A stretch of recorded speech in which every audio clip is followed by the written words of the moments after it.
तो राधे राधे दोस्तों, कैसे हैं आप लोग। हिंदू धर्म में माना जाता है कि नियमित रूप से तुलसी जी की पूजा करने से सदैव घर में सुख शांति का वातावरण बना रहता है। इसी के साथ एकादशी पर तुलसी की पूजा का विशेष महत्व है। धार्मिक मान्यताओं के अनुसार एकादशी के दिन तुलसी पूजा करने से मनोकामनाएं पूरी होने में देर नहीं लगती। तुलसी की पूजा कैसे करें, आइए जानते हैं। हर बैसाख माह के कृष्ण पक्ष में बरूथनी एकादशी का व्रत किया जाता है। ऐसे में ये व्रत इस बार 24 अप्रैल को किया जा रहा है। एकादशी के दिन तुलसी का महत्व और भी बढ़ जाता है, क्योंकि तुलसी प्रभु श्री हरि की प्रिय मानी गई हैं। ऐसे में अगर आप एकादशी के दिन तुलसी जी की पूजा करते हैं तो इससे आपको माँ लक्ष्मी के साथ साथ भगवान विष्णु का भी आशीर्वाद प्राप्त होता है। बरूथनी एकादशी के दिन सुबह जल्दी उठकर स्नान आदि करके साफ सुथरे कपड़े पहन अच्छे कपड़े स्वच्छ धारण कर लें। इसके बाद तुलसी के आसपास साफ सफाई करें।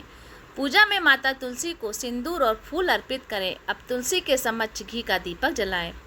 तुलसी मंत्र का जाप करें और अंत में तुलसी जी की आरती करें। इस बात का ध्यान रखें कि एकादशी के दिन तुलसी जी की पूजा के दौरान उसे स्पर्श ना करें, क्योंकि तुलसी की पूजा में तुलसी को स्पर्श भी नहीं कराते हैं एकादशी के दिन और जल भी नहीं चढ़ाते हैं। आपको एकादशी के दिन तुलसी पूजन का लाभ तभी मिल सकता है जब आप तुलसी से संबंधित नियमों का ध्यान रखें। एकादशी के दिन तुलसी पर जल नहीं चढ़ाया जाता। ऐसा माना जाता है कि इस दिन तुलसी माता भगवान की विष्णु के लिए निर्जला व्रत रहती हैं और साथ ही इसके पत्ते भी कभी नहीं तोड़ने चाहिए। इसके साथ ही कभी बिना स्नान किए भी तुलसी को नहीं छूना चाहिए और न ही कभी झूठे हाथों से स्पर्श करना चाहिए। ऐसा करना बिल्कुल भी शुभ नहीं माना जाता है। तुलसी जी के कुछ मंत्र हैं, वो इस प्रकार हैं कि महाप्रसाद जननी सर्व सौभाग्य वर्धनी आदि व्याधि हरा नित्य तुलसी त्योम नमस्तुते। एकादशी की तुलसी की पूजा करने के बाद में आपको एकादशी बरूथनी एकादशी व्रत की कथा भी सुननी चाहिए, जो इस प्रकार है। धर्मराज युधिष्ठिर बोले कि हे भगवान, मैं आपको नमस्कार करता हूँ। आपने चैत्र मास के शुक्ल पक्ष की एकादशी कामदा एकादशी के बारे में विस्तार पूर्वक बताया। अब आप कृपा करके बैसाख कृष्ण एकादशी के व्रत के बारे में भी बताइए।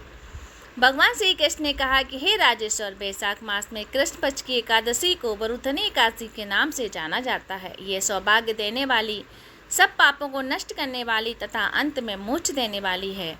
इसकी कथा इस प्रकार है कि प्राचीन काल में नर्मदा नदी के तट पर मानधाता नामक राजा राज करते थे। वह अत्यंत दानशील तथा तपस्वी थे। एक दिन जब वह जंगल में तपस्या कर रहे थे, तभी न जाने कहां से एक जंगली भालू आया और राजा का पैर चबाने लगा। राजा पूर्वतः अपनी तपस्या में लीन रहे। कुछ देर बाद पैर चबाते चबाते भालू राजा को घसीट कर जंगल के पास में ले गया। राजा बहुत घबराया, मगर तापस धर्म अनुकूल अपने क्रोध और हिंसा न करने भगवान विष्णु से प्रार्थना की। करुण भाव से भगवान विष्णु को पुकारा। उनकी पुकार सुनकर भगवान श्री हरि विष्णु प्रकट हुए और उन्होंने चक्र से भालू को मार डाला।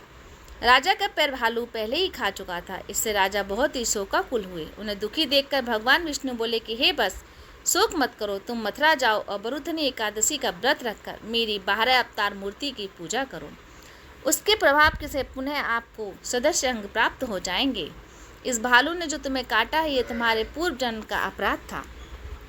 भगवान की आज्ञा मानकर राजा मानधाता ने मथुरा जाकर श्रद्धापूर्वक बरूथनी व्रत का एकादशी का व्रत किया। इसके प्रभाव से राजा शीघ्र ही पुनः सुंदर और संपूर्ण अंगों वाला हो गया। इसी एकादशी के प्रभाव से राजा मानधाता स्वर्ग गए थे।